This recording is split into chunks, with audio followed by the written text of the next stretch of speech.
me put you on game. Talking about the beauty and the struggle and the pain. Speaking on adversities and gain along the way. Showing real love and uplifting names. On game, let me put you on game. Talking about the beauty and the struggle and the pain. Speaking on adversities and gain along the way. Showing real love and uplifting names. On game, let me put you on game. How you doing, man? We're back with another episode of Put You On Game. Welcome to season 2, y'all. Season 2 of Put You On Game. We are back, y'all. Before y'all do anything else, please hit that like and subscribe button and stay tuned. Website coming soon. Merch dropping on the website coming soon. Y'all stay tuned. But before you do anything else, please hit that like and subscribe button and then share it if you know anybody that needs game. Now, I have a special guest with me. This woman can cook. The food was delicious. I met her about a month ago. She's a great chef. And she's the first chef that's going to be on the podcast. First chef for season 2. And her name is Chef Moccoa D. Yes, welcome back. Yes, welcome back. I'm at welcome to season 2. Thank you. Give me a break, y'all. I know I'm back on camera. How you doing today? How you doing? I'm doing good. I'm blessed. I'm very, very blessed. That's good. That's good, man. So what are some of your goals you're hoping to accomplish this year? Ooh, that's a good question. My short-term goals, which I have to accomplish by summer, which is end of August for me, is to secure at least one catering contract. I like catering that. Contract for the catering year. Contract. Yeah. Okay. Yeah, that's a goal. Okay. I like that. So where you from? Take us back. Where you from? I'm originally from New Jersey. Okay. Up top. Yep. Red Man fan? You like Red Man? Yes, Trench. Red Man, Method Man. Shout out Whitney Houston, Michael B. Jordan. They from Newark. You know, Michael B. Jordan just won the Oscar, so he's putting us on the map. He did. He is. Well deserved too. Well deserved. Yes, definitely. Grew up in Georgia. Went to high school here. Middle school, high school. So a lot of my base is here, but I also lived in Europe for 10 years. So I lived overseas in Israel. I lived in London. I lived in Spain. So I'm kind of like a nomad where, you know, my life, of course, the base of my life has been in the U.S., but my adult life, I grew up basically my adult life overseas. Damn. Yeah. So what made you come to the United States? I came back because of COVID. Literally, I came back because of COVID. That's the only reason why I came back. But literally, I spent almost a decade. Like my years from 21 to 27 were overseas. So I feel like I grew up in Europe. I didn't really grow up here in the States, you know? Gotcha. So I kind of went through a reverse culture shock coming back here and then, you know, getting acclimated with the way, you know, young adults do life here, getting a credit card, all that type of stuff. Like the things that most 21-year-olds would have been doing fresh out of college or even 18, fresh out of high school. I wasn't doing that because I was traveling. So I was living a completely different life under a completely different, you know, lifestyle, bureaucracy. And it just like over there, they don't have credit, you know, they don't have credit scores and all that type of stuff. So coming back over here, I kind of felt like I was starting late. Right. Even though I wasn't, you know, it's just perspective. My life was just different, you know. A lot of people didn't experience what I experienced. So how long did it take you to adapt coming to the States? Ooh, coming back home, it took me almost 3 years to adapt back. It took me almost 3 years to find a job, to get a car, to really like start living back completely ingratiated with American life because I just was not. I had no identity with how people lived here because again, like I moved fresh out of college. I had just turned 21. So it's, you know, you grow up in your household and then you kind of go from, okay, graduate high school at 17, go off to college. I moved away for college. I went to college in South Georgia. And then right after my junior year, I finished my senior year overseas doing a study abroad program. And then straight from there, I just kept traveling and kept living over there. So I didn't grow into my young adulthood, my young womanhood over here in the States. It was completely different. Yeah. Yeah. Very interesting. So let's take it back. So what made you want to become a chef? What made me want to become a chef was me falling in love with food. I don't even want to say I followed purpose. I would like to say purpose ran me down. Because ran me down. I'm about to steal that one. Purpose ran me down. Yes, okay. Purpose ran me down because I had an introspective moment. Specifically, I'll never forget it. I was 25, and I like to say I went through a quarter life crisis because I was literally 25 at that time. And I come from a background of education. I got my master's in Spain. I went to Universidad de Alcalá in Alcalá de Henares, which is a subsidy. What do you call it? I guess a community or county in Madrid. I don't know, like the direct translation. It's like being a part of Fulton County, but you live in, I don't know what, Sandy Springs. A part of Sandy Springs could be Fulton County or something like that. So that's what like Alcalá de Henares was from Madrid, and that's where my school was at. And I got my master's in international education, and so I was over there teaching for a long time. That's how I ended up over there teaching. A lot of people think I came from a military background or something. I'm like, no, I just left.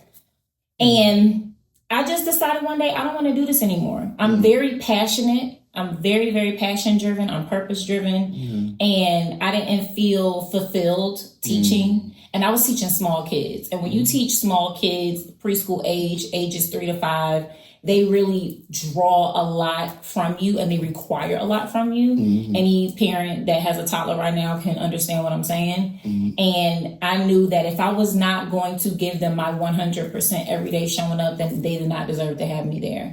And so I decided to leave. I sublet my apartment at the time and I moved to Israel for 3 months and did a sabbatical. And even me picking Israel, I didn't even pick it, it picked me. I had applied to all types of soup kitchens and volunteer organizations in Italy and Jamaica and all these places. And it was a restaurant, a social food restaurant that got back to me that was located in Haifa, Israel, which is the 3rd largest city in the state. And that's how I ended up being over there. And while I was there, I did nothing but wash dishes in a restaurant and take orders and cut up fruits and vegetables and prep in the back for the chefs at a restaurant. And I was more fulfilled doing that in 3 months than I had been the past 5 years that I was teaching. Okay, so when you was teaching, how did you even get into teaching? Let's talk about that. School. Okay. Yep. I graduated with my bachelor's in sociology and African American studies. And then I decided to pursue my master's and I applied to a school in New York and I didn't get in, but I applied to a school overseas and I got in. So I got into the university in Madrid, and that's where I ended up going, and I got my master's in international education. So that's what started the journey of me being overseas. Like the way my life was aligned, if I did not pursue education, I would have never gotten the opportunity. If I didn't pursue higher education, I would have never gotten the opportunity for experiential learning, which was the opportunity they gave me to study abroad. Studying abroad opened up opportunities for me to not only see the world, but meet lifelong friends that I have to this day. And so I'm very grateful for that stage, even though my life ended up turning a complete different direction where I'm no longer doing what I went to school for, but everything worked the way it was supposed to. Yeah, absolutely. Yeah. I think it's beautiful that you even took a chance like that and took a risk to even redirect your purpose. Oh, absolutely. Because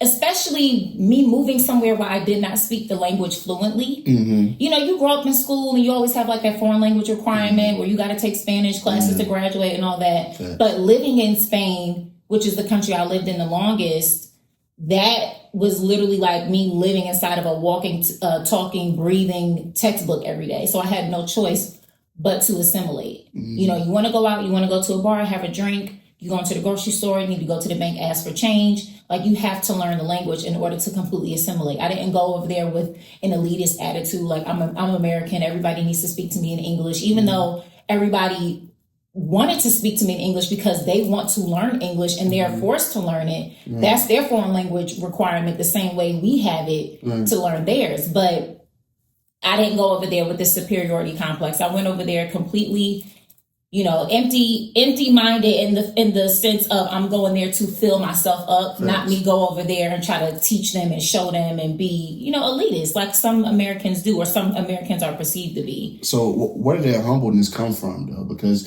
it had to come from somewhere. Because like you said, a lot of Americans go over there for like they better than people and stuff. So where did that humbleness come from for you to go over there and not act like that? Traveling. Because when you travel, I had, prior to living in Spain, to moving to Spain, I had lived in London. Mm-hmm. And even while I was living in London for a couple of months, finishing out my undergraduate degree, I was still able to travel. I had traveled to Morocco at the time. I had traveled to Paris. Mm-hmm. I had traveled to Rome. Right. So I had been to several different countries, even while studying abroad in another foreign country. Mm. And so when you open yourself up to travel and being around people, like in Morocco, they speak Arabic and French. Mm-hmm. Of course, going to Paris, they speak French. Mm-hmm. Going to Spain, they speak Spanish. Mm-hmm. When you surround yourself in different countries and different people that live differently than you have no choice but to change. Right. Because you're literally taking yourself out of your familiarity, out of your box, and inserting yourself into a different society where you're like, whoa, there's literally more life happening around me than what I grew up around or what I'm experiencing, especially when you're in different time zones. I was living 6 hours ahead of my family back in the States. Mm-hmm. And I know my family's daily routines. I know their habits. I know what they did every day. Mm-hmm. So to think of, I know what my family is doing right now, and putting it into perspective, like, I know what they're doing. And there's a whole nother world out here where they're doing something completely different. They're living different. They're worshiping different. They're working different.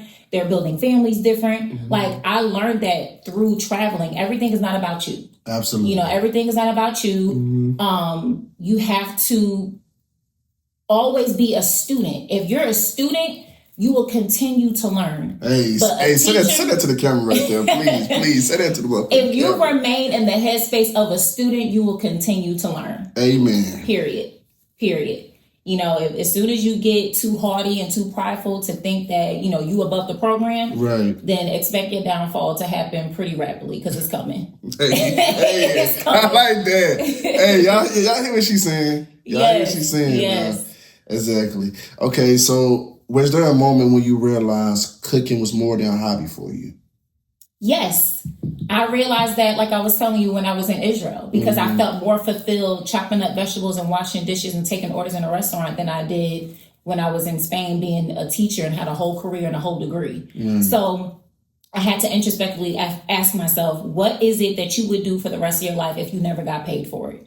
And for me, that answer was cooking. I love community. I love being a purveyor of culture. I love giving people experiences through food. I love the fact that food is its own language within itself, that people cannot speak the same verbal language, but we all know food. Right, we all know food. We know food. Like, you can speak French, one person can speak English, the other can speak Spanish, but if you put a plate in front of them that look good, they all gonna have the same facial expression and body language.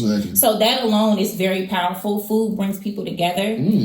Food also can eject a lot of emotions, and it can conjure up feelings of childhood. And so having the power to do that is a blessing that I don't take for granted. And I knew that that's what I wanted to do for the rest of my life, even if I wasn't paid for it. Damn. So, like, what kind of advice can you give to people? Because, like you said, you worked your hardest. Education was very important to you. You worked your hardest, and you studied abroad. You did all this stuff, prepare you to be a teacher, and then now you're cooking now, and now you're realizing that cooking is what you're supposed to do. Like, that is a big thing. Think about it, you've been doing this for a long time to even get to this point. Yeah. Then just a pivot.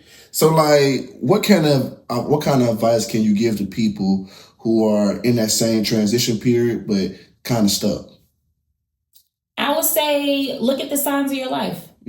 That's why I say purpose chased me down. I didn't have to chase after it a lot. I think we live in a society where a lot of people are hungry for purpose. They're hungry for passion. They're like, what am I supposed to be doing? Or, they ask God, why am I here? Why did you put me here? What am I supposed to be doing in this earth? But I think that the beautiful thing about being a parent is that you don't know, and I'm not a parent, but just hear me from my perspective, because I'm going somewhere. I'm listening. Hey, my ears are listening. I like this. Go ahead. The beautiful thing about being a parent is that God blesses you with this child that you have to nurture, love, raise. And they grow up, even though with the having the morals and the values that you instill in them, they still grow up to be their own person and have their own personality. Thanks. And so as a parent, you have to watch for certain things to steer them left or to steer them right. And growing up, my parents noticed they could never get me to stay out the kitchen. They noticed I was very creative. You know, I always loved working with my hands. I was about to say I was, but I am a writer. I love to journal. At one point, I thought I was going to go to law school and like be a lawyer because I just love to write and I love being an avid learner. But even as my parents saw how I played with my stuffed animals and, you know, I had easy bake ovens and I would put my stuffed animals around like they were in restaurants. And I used to line them up and teach them and read books. So like even that educator in me was always there too with how I interacted with my toys. So my parents fueled that. You know, they saw how I used to write down fake recipes and made up things and how I would play. So they fueled that by encouraging me in my gifts. You know, they were the ones that gave me my first cooking equipment. You know, my first Christmas gift that I can remember that was a kitchen tool was a chef's knife that I got from my grandmother. Why did she give me that chef's knife? Because she realized that I love to cook. She realized that every time she was in the kitchen, I would be breathing down her neck, trying to figure out what she was doing. So when you have family that pay attention to your gifts and they instill those things in you, it never leaves you. You know, so that's why I had to take a seat and think about what is it that I already do well naturally that nobody had to teach me. And that's cooking. I'm not, you know, professionally certified. You know, I'm serve safe certified. You got to be that. But I did not go to culinary school. You know, I did not go to Le Cordon Bleu or America Culinary Institute. I didn't go to any of these fancy schools and get a professional fancy education. I'm just a person that had a gift and had family that invested into that gift. You know, we joke about taking the meat out the freezer before your parents get home. And my mom used to have me take the meat out the freezer, like, okay, throw that out in the sink. But I took it a step further and not just had the meat thawed out by the time she got home, but I had dinner on the stove by the time she got home. So having those moments to practice on my family and for them to give me the space to play with my gift, they didn't even know that they were sowing those seeds in me that now grew into the harvest of me being a chef right now. Ooh. Preach. Preach. And I'll That's take a it a word step right there. I further. like that. Even think about what you do as a podcaster. Right. This, you didn't have to really dig that deep to figure out that this was a part of your purpose. That's if you what look at your life, you can probably think, okay, I have a lot of friends. I'm very extroverted. I'm easy to talk to. People love talking to me. It's natural to just say, hey, let's put on some lights, put a camera on and get a microphone, you know, because you already do it naturally. It's your personality. You know, you're not making this up as you go along. Like you're naturally intentional because it's already what you do. Absolutely. So when you think about that, you don't have to think about chasing after a purpose or chasing after destiny. Just sit and quiet your mind and ask yourself, what is it that I've already been doing my entire life that now I just need to put laser focus and turn that into money? You know, because the money will come. All you have to do is just operate in the gift. And for me, that's what I did. And I'll tell you one thing better, how good God is and how he doesn't waste anything that he instills in us. I'm still a teacher. You know, it's several positions that I've had as a chef that caused me to have to teach children. One of my jobs, I was a kitchen manager at a preschool, so I was still working around kids. Another job, I was a chef at an eating disorder hospital, and I was still around kids. And I taught them culinary classes and taught them how to have a better, healthier relationship with food because they were dealing with bulimia, anorexia, and things like that. So even with me being a teacher, I'm still an educator. Now it's just fusing with my passion with food. So now I'm able to do both at the same time. So that showed me that even though you got this education, you got this fancy degree, you've done all these things, nothing is ever wasted. Like God really does use everything for his will and his purpose in your life. So if you trust that and know that and operate in that, like the Bible says, your gift will make room for you and put you before many men. So I've seen the evidence of that in my life, and for that reason alone, I don't worry. You know, I don't operate in my gift with any type of anxiety or confusion or, oh, is this going to work out? it's already worked out. Right. You know what I mean? Yeah. I try to keep that mindset. I like that. And speak what you just said. You absolutely right. You know, my mentor told me about purpose, right? He told me purpose, speaking of what you just said, purpose is something that you already did, something that you always did that you didn't know that was a talent, that some naturally. Like, I have deep conversations all the time off camera, all the time, right? And people, I've always been an advice person. People always want to talk to me and tell me their business, and I give them advice, you know what I'm saying? I've always been that person, but I never knew that there was a lane or there was a lane that I can go in there and showcase my talents. Yeah. So basically what you're saying is absolutely. And now when I'm talking about the first season, I was looking at, like, I was just a talent the first season. I was doing it and I enjoyed doing it. You know what I'm saying? This season I'm being more intentional about it. Still doing my thing, of course, but I'm more intentional about what I'm doing now. Because now I understand, like, okay, this is my gift. And now I need to take it seriously and start perfecting it more. You know, so yeah, you said the best thing about purpose. That was perfect. Like, you put these folks on game already. We only 20 minutes in. Listen, we only 20 minutes in. You already put these folks game. on game. I appreciate that. Okay, so, well, you already said this, but no, you didn't. Who were some of the people who influenced your style of cooking the most? My maternal and paternal grandmothers. Okay. Both of them and my mother. Okay. Yeah. Which is a typical answer that most chefs will tell you. Like, your first chefs are going to be your family members, you know, and most of those figures are always female. So they definitely introduced me to the world of cooking. And that's where I get a lot of my motivation from and my influences from. Okay. I like that. For someone who doesn't know, what's a typical day in the life of a chef? In the life of a chef will definitely start with your emails. Okay. Because you need to check and see who's reaching out to you for a catering gig. You know, if you have a booking website or anything, those requests are going to come through your email. So you need to check your emails. Okay. And then once you check your emails, you need to do phone consultations. So you need to call the clients and you need to have a consultation with them just to make sure that everything that they put in a request is going to be accurate. If you need to specially curate the menu in a different way, make some changes. And then after that, you have to look at your calendar, so that way you can see, okay, what are my upcoming events? How do I need to prioritize what I need to focus on first? Especially if you're in the realm of doing multiple things, like not only am I a luxury caterer, but I also do meal prep. So when you have two different clientele where this person has a catering event coming up for 100 people for a special event versus this is my weekly meal prep client and I have to do their breakfast and lunch meals for the next 10 days. You know, you have to prioritize, okay, what do I need to do first? What do I need to shop for first? Especially with catering, you got to think of equipment. You know, what do I need to go ahead and order early so that way I can make room for error if something comes in late or doesn't come in at all, or it comes in and it looks differently than how I purchased it online. And you make your grocery list. The biggest thing is organization and prepping.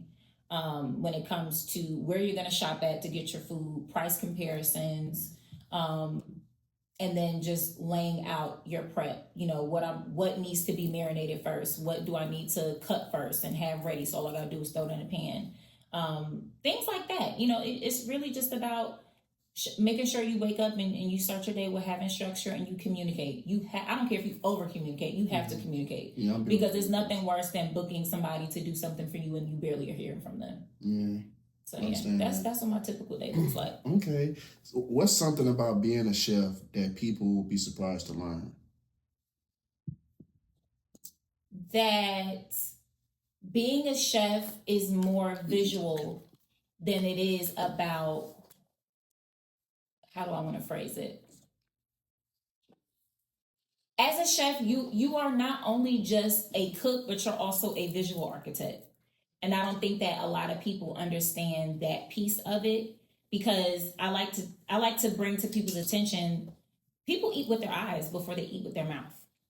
So if something that you make and create doesn't look good, we're not even going to get to the point where they can put it in their mouth and let you know if it tastes good. So not only do you have to cook well, but you have to present well. So most people don't think about that when it comes to being a chef.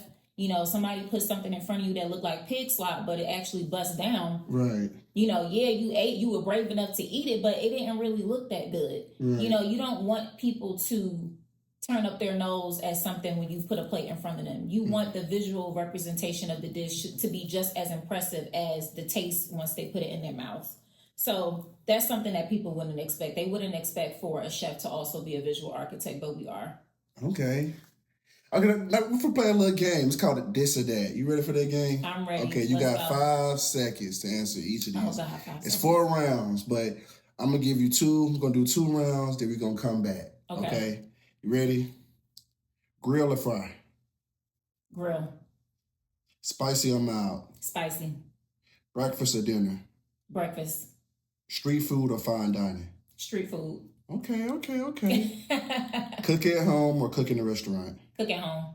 Early mornings or late nights? Early morning. Follow the recipe or freestyle? Freestyle. Small menu or big menu? Small menu. Work solo or run a team? Run the team. Okay.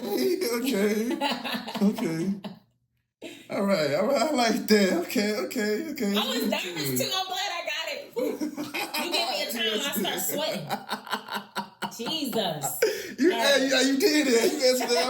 Okay. I thought you was gonna you did a little something. Okay, so what's the biggest misconception people have about chefs?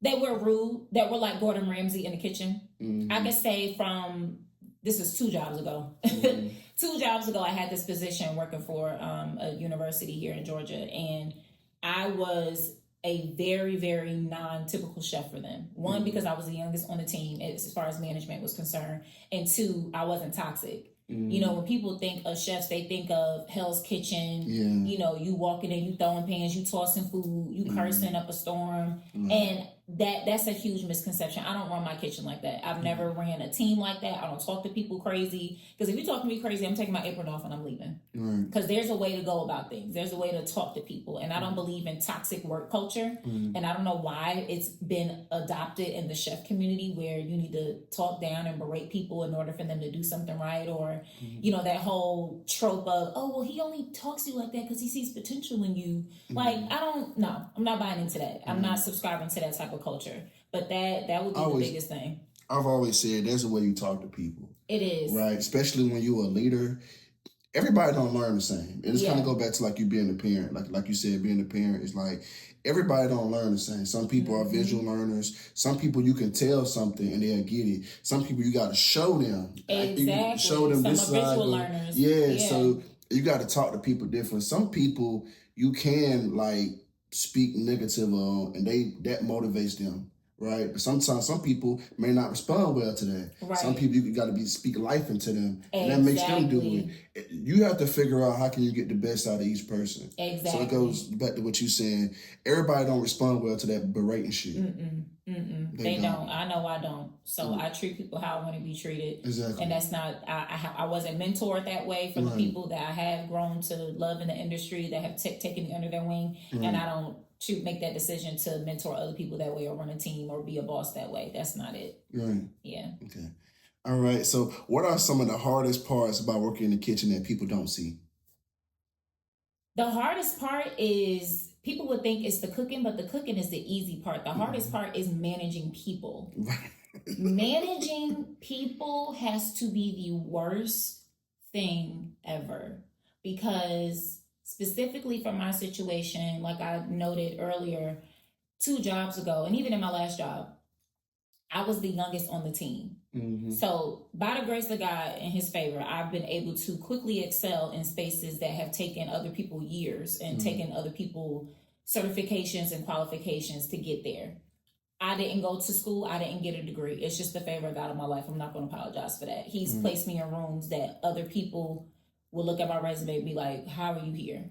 So because I've had to stand in spaces where I'm either the youngest or the only Black female, it's been very, very difficult because you have so much pushback that you get because you're managing people that are older than you. You're managing people that are old enough to be your mom, your dad, and you feel like you're the parent and they're the child. And it's very, very difficult when you're trying to get the whole team to think as one and to move as one and to follow order and structure, to create order and structure and have them follow it, it is very, very difficult because nobody wants to be the one taking instruction. Everybody wants to be the one that's giving it. And that just comes, you know, from a haughty place. Because my whole thing was, if you could do my job, then you would have my position. That's what you're saying. Yeah, like it's just that simple. Yeah, the position was open, they filled it. Right.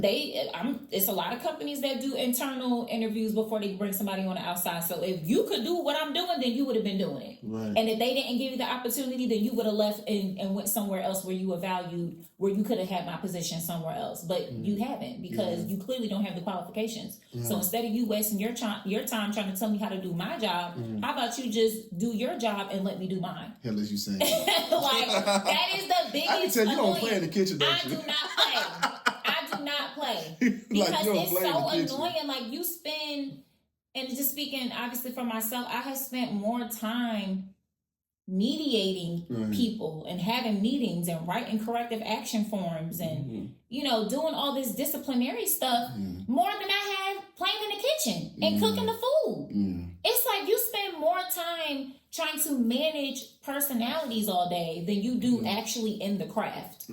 So that's the biggest thing. It's annoying. I can picture that, trying to talk to all the type of people, trying to get them to get along. Man, I'm telling you. You tell one person do something, they don't want to do it, have an attitude about why you asking me to do all this, why that person not doing it. I know. You deal with all of that and then some. And then the other half don't like to come into work. That part too. I'm telling you. So, what was one of the toughest moments you faced early on in your career? One of the toughest moments I faced early on in my career. Being my own biggest critic. Yeah. Feeling like I wasn't good enough because I was comparing myself to everybody else in the room instead of appreciating the fact that I was able to stand in the room. Because like I said, I've been the only Black female in certain spaces. I've been the youngest team member in certain spaces. And so that weight comes with the burden of insecurity, where you start to tell yourself, oh, you're not good enough. You don't deserve to be here. You shouldn't be here. And that's a lie, because if you're here, that's clear evidence that you deserve to be here. And nobody around me was telling me that I didn't deserve to be there. Nobody around me was telling me, oh, you suck as a chef. You know, your food is trash or your management skills are poor. Nobody was telling me that. So it's like, okay, where are those influences coming from? You know, so I had to constantly, I had so many days where I would come home and I would cry and I would be like, I don't know if I can do this. And I had to really muster up the strength and tell myself, Tara, you got this. You deserve to be here, because you can be your own number one enemy. It's not even anybody else. It's the mind. You know, I had to gain control over my mind. I like that. Comparison is a thief of joy. It is. It truly, truly is. Like, that is the number one way to lose all joy, is to compare yourself. Because we live in a society where people make you feel like you have to, like, you can like this person, but can't like this person. You know, like, oh, I can like this, but I can't like this. Or people feel like I have to bring down this person to build up this one. Yeah. You know, you don't have to do that. I can appreciate both people. Exactly. For what they give. You know what I'm saying? And understand, like, okay, this is what this person is good at, this is what this person is good at. I don't like that. Yeah. You know, I like Kobe and LeBron. You know, I like both. I do. You're not going to make me choose who I like more. I like both. Right. You know, both of them mean different to me. There's you know room and space for everybody. Right. I like Kendrick and I like Drake. I like both. Like, I like both. I'm a fan of both. Yeah. You know, so but people make you feel like if you like K-Dot, you can't like Drizzy, right? Yeah. You like this person, you can't like that person. It's like, why do we live in a society where people feel like you have to choose? Like, you don't have to choose, man. Like, you can love one person and love the other one. You might like this person better, that's fine, but you don't have to bring somebody else down to build somebody else up. I hate that shit, man. Yeah. I know you're not supposed to hate. I really don't like that shit. Yeah. You know, so, yeah, but let's keep going. How do you handle pressure when the kitchen gets extremely busy? Having order and organization. like when I explained to you how a chef normally and typically starts their day, Mm-hmm. you have to have order and structure where you're able to prioritize your tasks. Mm-hmm. If you're able to prioritize your tasks, then that will help you have a smooth day because you already had things set on, okay, we're going to do this, then we're going to do this, and then we're going to do that. And then when you know how to move in the kitchen and you have the eyes to see and really manage and take control of a situation, you know how to pivot. You know, if you know that rush hour is between 12 and 2, then maybe at around 10:45, instead of you walking around like you ain't got nothing to do, let's get ahead on the game and let's start prepping 10% more than what we normally do so that we can be prepared for that extra rush that we know is already gonna come. You know, when you spend time in the kitchen to really know the times of day that things are busy, you anticipate those moments and you prepare for those moments instead of you being in the moment and you being stuck. And that's the important thing about a leader. A leader is somebody who sees ahead of the game and they prepare you for that instead of somebody that's just looking at right now. You know, workers kind of look at what they need to do right now. They come into work and they say, okay, boss, what do I need to do right now? But a leader is already thinking a week ahead, a month ahead, a year ahead. So when they come in, they already got the game plan for the day. Okay, here's your instructions. This is what you need to do. They delegate the task and they move on. And then they are already thinking of what they need to do tomorrow, what they need to do next week. Right. So it's about organization. It's about structure and knowing how to quickly pivot. And the only way to know how to pivot in situations where, you know, you have rush hour or maybe a truck is delayed and you don't have inventory. Again, that's where your skill has to come in. Okay. We got something on our menu that calls for chicken breast and the truck ain't come with the 60 pounds of chicken breast, but we got chicken thighs. All right, we're going to use the chicken thighs. You know, you got to learn how to pivot and be quick on your feet. So that only comes with experience though. Got you. Now we're going back to the game. Y'all back to the game. This or that. Last 2 rounds, round 3 and round 4. Own a restaurant or be a private chef? Be a private chef. Go viral on social media or earn a Michelin star? Go viral on social media. High prices, small portions, or low prices and big portions? High prices, small portions. Okay. Invest in branding or invest in better ingredients? Invest in better ingredients. Burn the food or undercook it? Burn the food. Because at least it's done all the way. At least it's done all the way. If you give me some raw chicken on my plate, I'm about to own the restaurant because I'm about to call the health department and this whole place is getting shut down. No, I'd rather you burn it because you tried to make sure it was done than for you to bring me something that's still bleeding when I cut it open. Absolutely not. Okay. No. Okay. I Absolutely can dig that. not. I can dig that. Okay. Lose all your recipes or lose your taste for a week? Lose my recipes because I don't follow recipes anyway. I freestyle in the kitchen. But Yeah, losing what my you taste said. buds, I gotta know what I'm tasting. No seasoning or too much salt forever? Oh, I'd rather go with no seasoning because too much salt give you high blood pressure, swollen ankles, heartburn, health issues. You never heard nobody having heartburn with a no salt diet. Right. I'd rather have no flavor. Okay, we done with that then. Okay. Back to it. Have you ever doubted yourself in your career? And if you did, how did you push through it? Absolutely. I just spoke about that. I definitely doubted myself in my career because I was the only one. So I kind of felt like the oddball out, but that was just my own insecurity that I had to gain more confidence in. It wasn't because anybody was making me feel that way.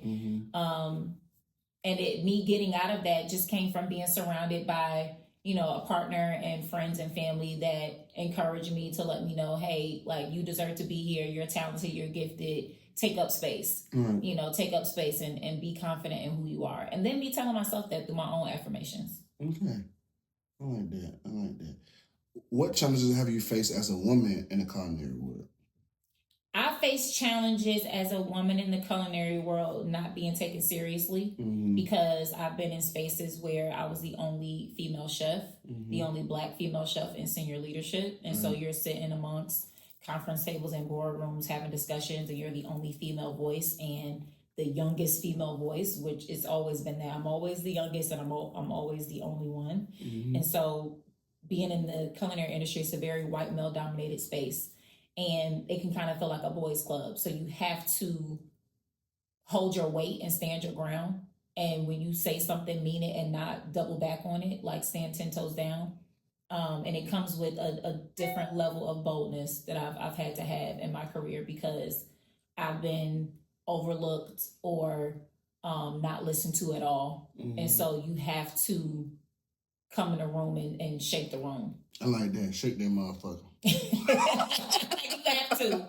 You have to, because if you come in timid, they're gonna treat you timid. Right. So even if I felt insecure on the inside, I never let that show to them. Right. You know, I would go home and cry, but I'm not crying at work. Exactly. I'm still I'm still gonna delegate. I'm still telling everybody what they need to do. I'm still sitting in the meetings, getting the information I need, and going out and doing my job. But then I come home and then I release that. But you would never see me do that at work. Absolutely not. Gotcha. Do you think the industry is becoming more supportive for female chefs?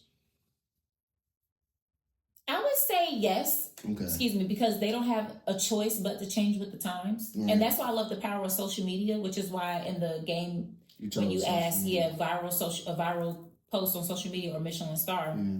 Not that Michelin stars are becoming obsolete or unimportant, but we are living in an age where you can pull a random person off the street and ask them who are your top 5 favorite social media chefs before you can ask them what are the top 5 Michelin star restaurants. So you have to know how to move with relevance to stay relevant. The game has changed. Yeah, the game has changed. You have to move with the culture and adapt yourself accordingly. And right now, you got more people that's on social media and subscribe to their favorite chef's YouTube channel than they are watching the Food Network.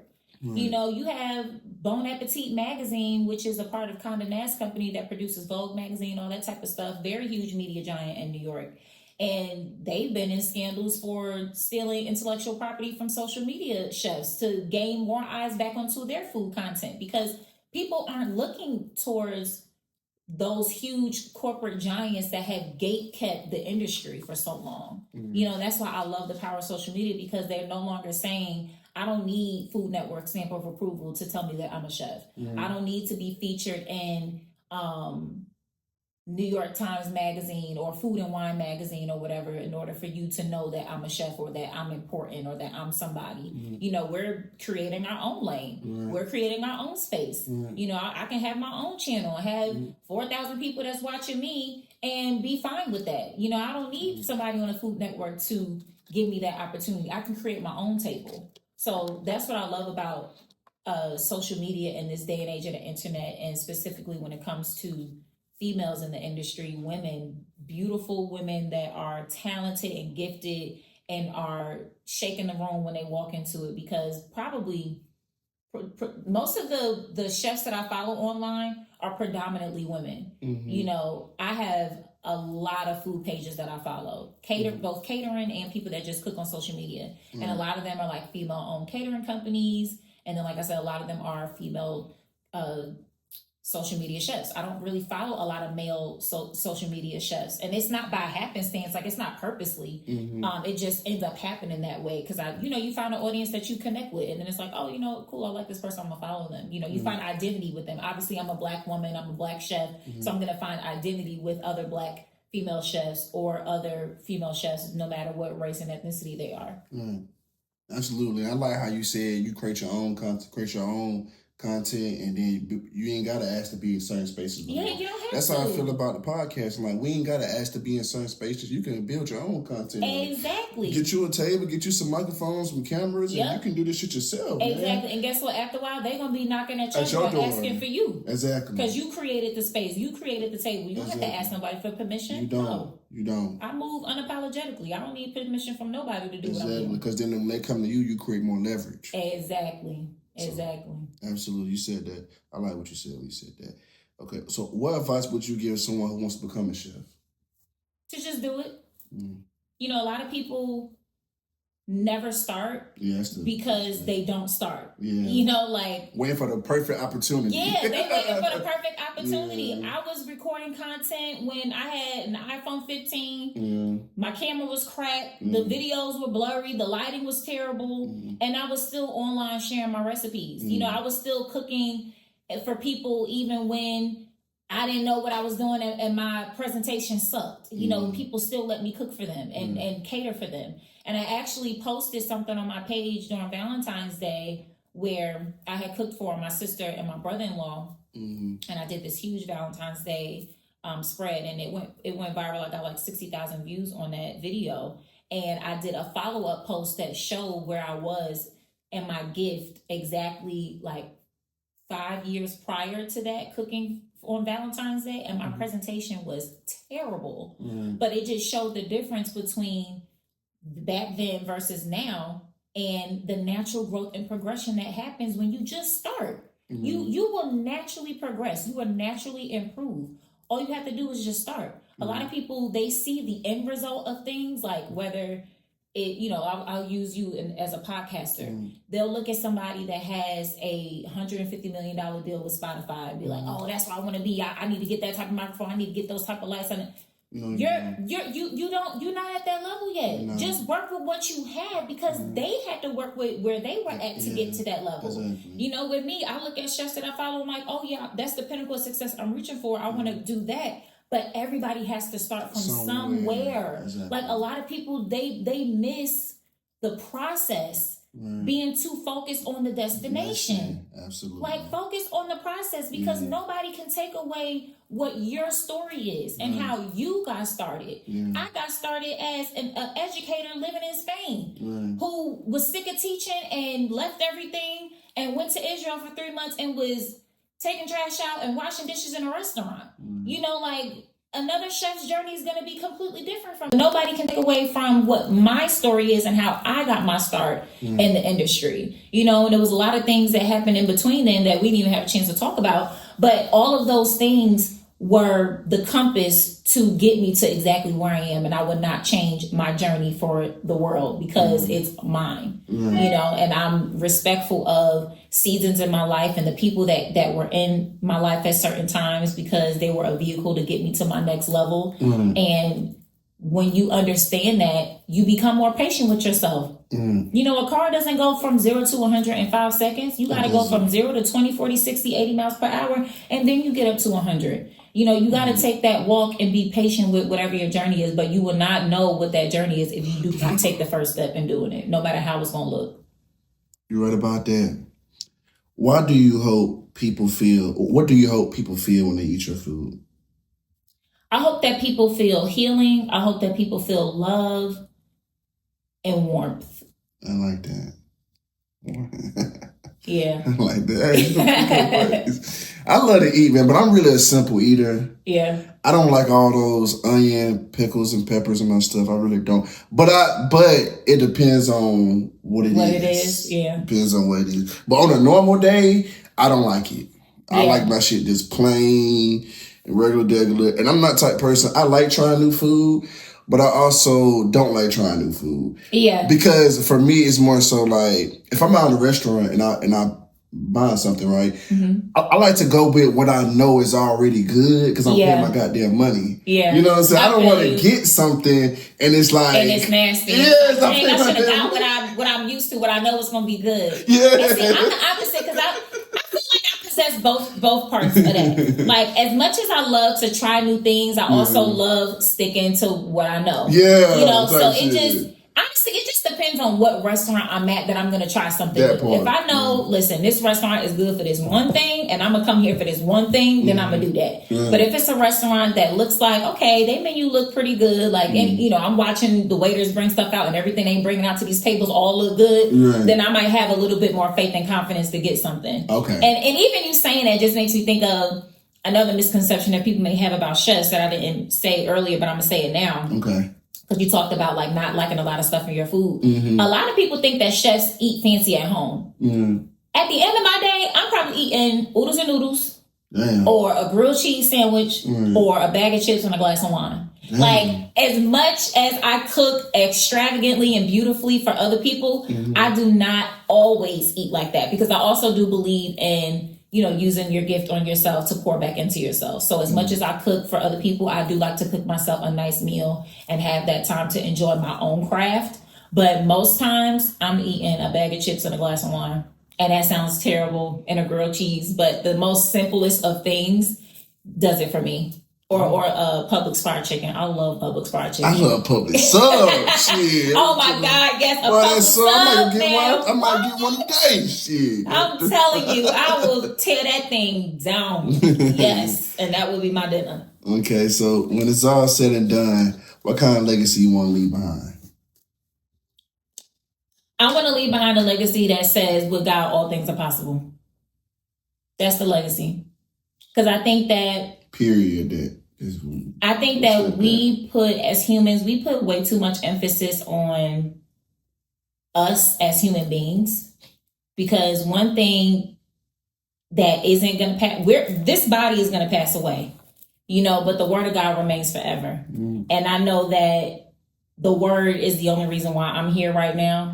I know that the way I was brought, the morals, the values, the relationship, the emphasis on having my own relationship with God was put on from a very young age. Like, okay, yeah, you grew up in a Christian household, but once you get to your own age of accountability, you see God for yourself and get to know God for yourself. And growing up and having, you know, going through really dark spaces and times and traumatic experiences in my life. Like I lost my mom at 25.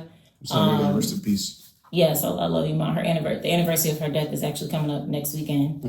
She'll be proud of you on your first yes. She's definitely my guiding light. But I've gone through a lot of traumatic loss. You know, I've lost my both grandmothers on my maternal and paternal side. You know, I lost my uncle, my mom's brother during COVID. And in those times of darkness, it has affected the way I operate in my gift. You know, that's why I cannot work in my gift if I'm upset or angry or my spirit is off.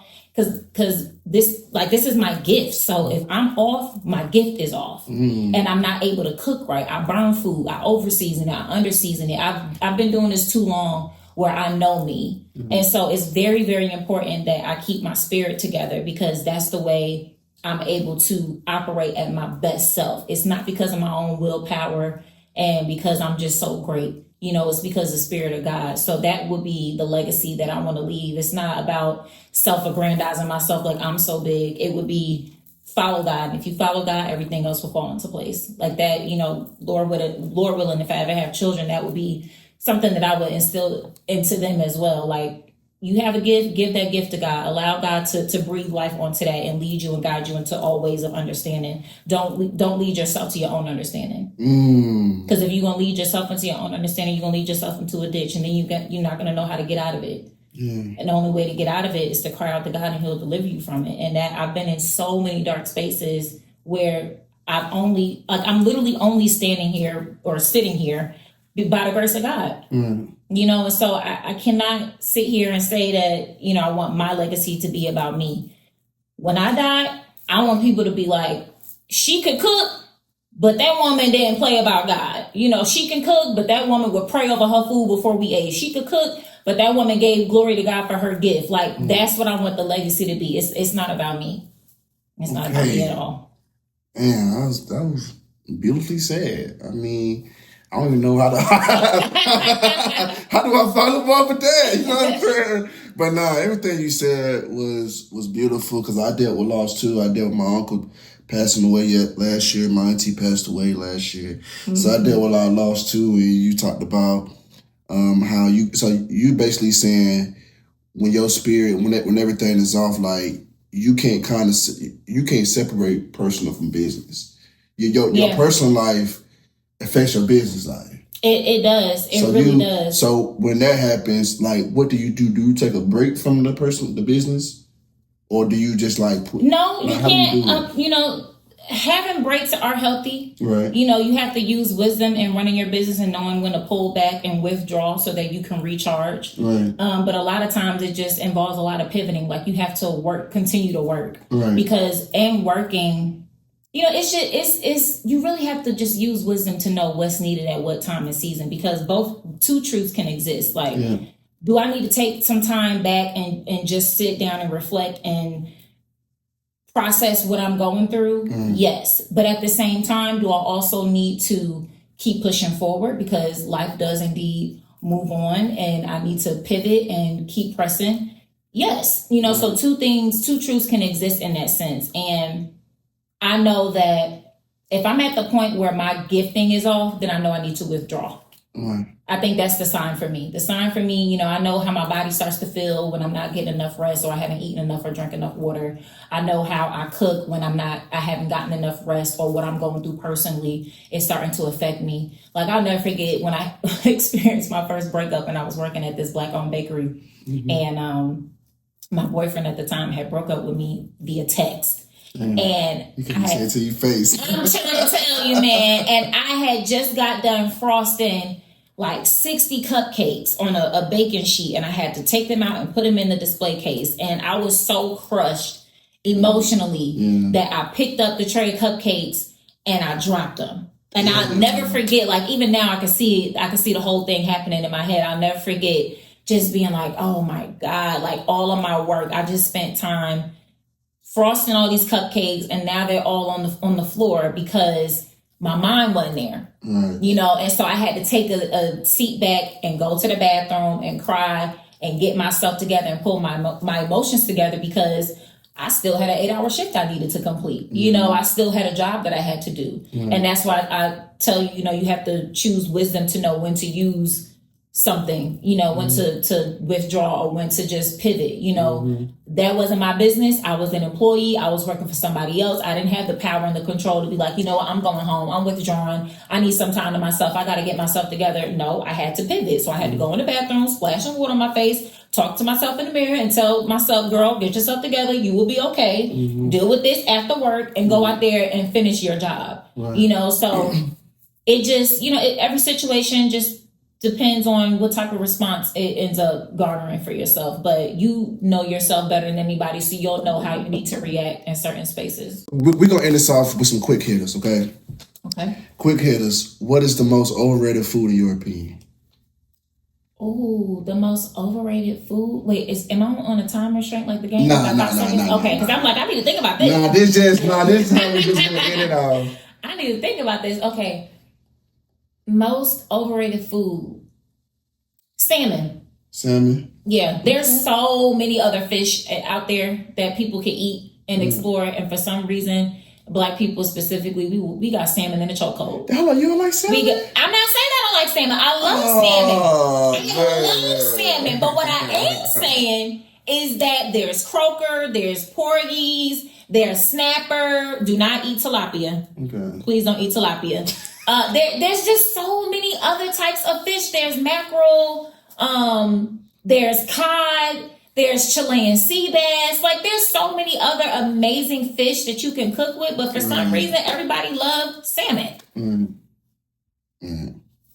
Yeah, but I love salmon, though. I ain't gonna lie to you. I love salmon. That's one of my favorite foods to eat. Listen, again. I feel guilty, man. You already talking about salmon and shit. I feel guilty because I love salmon. I'm just tired of seeing it on my timeline. I got you. I need people to start exploring and literally look at the other fish in the sea. There's plenty of fish in the sea. Okay, I'll give you that. If you could cook for any 3 people in the world, who would it be? Oh, if I could cook for any 3 people in the world, I would love to cook for the Obamas. Okay. I would love to cook for Barack and Michelle. Yes. So I would cook for them. I would love to cook for the Met Gala. Okay.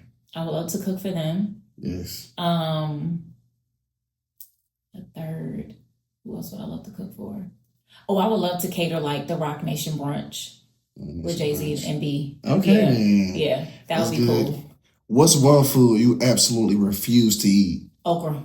Okay. Not doing it. Nope. Quick. Yep. Okra. No, sir. Not eating it. Slimy. And I've had it many ways. Stew with tomatoes, fried. Nah. I do not like okra. What's the hardest dish for chefs to get right? Eggs. That makes sense. Yeah. That makes sense right there. You know what? Yeah, that eggs. makes sense. Even if it's scrambled or an omelet, it's hard. Yeah. Because you gotta if you're scrambling the egg, you gotta let the residual heat finish cooking it. Because if you put it over a flame too much, it's gonna turn rubbery and then your egg's gonna be too hard. And then with omelets, it's all about the type of pan that you use to make sure that the egg doesn't stick so you can get that perfect flip when you fold it over. And the heat level on both the scrambled eggs and the omelet is important because you want to have a perfect yellow. You know, when you work in hospitality or fine dining, they not letting you put no eggs that has a brown spot or that are unevenly colored out in the buffet or on somebody's plate. You know, it's fine. You know, you cook your eggs the way you want to at home, but everybody wants that perfect yellow omelet, perfect yellow scrambled egg. That's a soft scramble. Nobody wants to be stabbing a plate to pick their eggs up and all of that. So it's definitely eggs. Eggs are hard. Okay, I like that. If someone only tried one dish from you, what should it be? My arroz con gandules. That's my Puerto Rican rice and peas. Everybody that has my rice loves my rice. Hands down. I make the best rice. And I can make it in all variations, whether it's jollof. Shout out to my Nigerians. I think Nigerians have the best jollof. They're going to kill me in the comments for that one. Nigerians got the best jollof, and one of my best friends is Nigerian, and her dad and aunties taught me how to make it. So I make the best jollof. I make the best Puerto Rican rice and peas, arroz con gandules, and I make really good jambalaya. So it really don't matter. Any type of rice, yellow rice, white rice, seasoned rice, rice and peas, rice and beans. I'm that girl, for sure. Okay, then. What's the worst thing someone could do in the kitchen? This last one. The worst thing somebody can do in the kitchen is not wash their hands or not change their gloves. I'm going to say not change your gloves first. The worst thing somebody could do in the kitchen is not change their gloves. I've been in situations where what I've seen is the reason why I don't eat out like that. Because I've seen people have gloves on, you know, you drop something on the floor, you pick it up with that same glove, and you keep working with it. I've seen people, you know, touch produce, touch their phone, and you go back to touching the food, you ain't change your glove, like you scratching your head, or you got your hand in your pocket with the glove on, you still working with the food. Like, change your glove with your nasty behind. Change your glove. And wash your hands. Those two just go hand in hand. No pun intended, but they go hand in hand with each other. Okay, I want to say thank you for coming on this podcast. Yes. You are my first guest back of season 2. Woo-hoo. Thank you so much. And I started this podcast for upcoming entrepreneurs and entertainers because nowadays people are so focused on celebrities and all these other people. There are so many diamonds in the rough out here. I call them diamonds in the rough because they got a lot of knowledge and stuff and and busting moves out here that there's no spotlight on them. Yeah. So that's why I call it diamonds in the rough, because there's no spotlight on them. Yeah. And there's a lot of people out here that can give you game, and a lot of people tend to only listen to people who are already successful and don't want to listen to people who are out here in the thick of it. Yeah. You know what I'm saying? So I created this platform because I know there's a lot of people out here that have a lot of game that are making moves that need to be spotlighted. You know what I'm saying? So this is for upcoming entrepreneurs and entertainers, and you're definitely worthy, and I thank you so much for giving me some of your time. Thank you for having me. This has been awesome. Talking to you has been easy, like I'm talking to a best friend or a family member. So you're definitely operating in your gift. Like, this is definitely what you've been called to do. And I'm hopeful and happy to see you continue to be in this space and take up space as a Black man out here killing it, doing your thing. Thank you. Chasing after the dream and letting purpose chase you down. Like, you keep doing your thing. This has been a blessing. Thank you for having me. I appreciate it. Absolutely. You can come back anytime. Anything you got going on, you always welcome back on here. We want to promote anything. I'm happy to have you back. You were a blessing. You gave me everything and then some. Sometimes we know when you be ready to interview people, you have in your mind kind of how it's going to go. Like, okay, I'm going to see it's going to go like this, it's going to go like that. But then some things just blow your mind, like just surpass your expectations. You be like, damn, this better than I thought it would be. You know what I'm saying? Not saying I had low expectations for it, but I feel you. You know what I'm saying? So yes, and I just appreciate you for coming on here. You can get the people your social media. Yes, so if you guys want to follow me, which you should, my social media is Moccoa_D_cooking. That is Moccoa, MOCHA_D_cooking at Instagram and TikTok. Okay then. Thank you. And please, if you haven't by now, like and subscribe to this podcast. You do not want to miss all this good material, all these good people. Yes. You do not want to miss. Stay tuned. More Put You On Game is coming.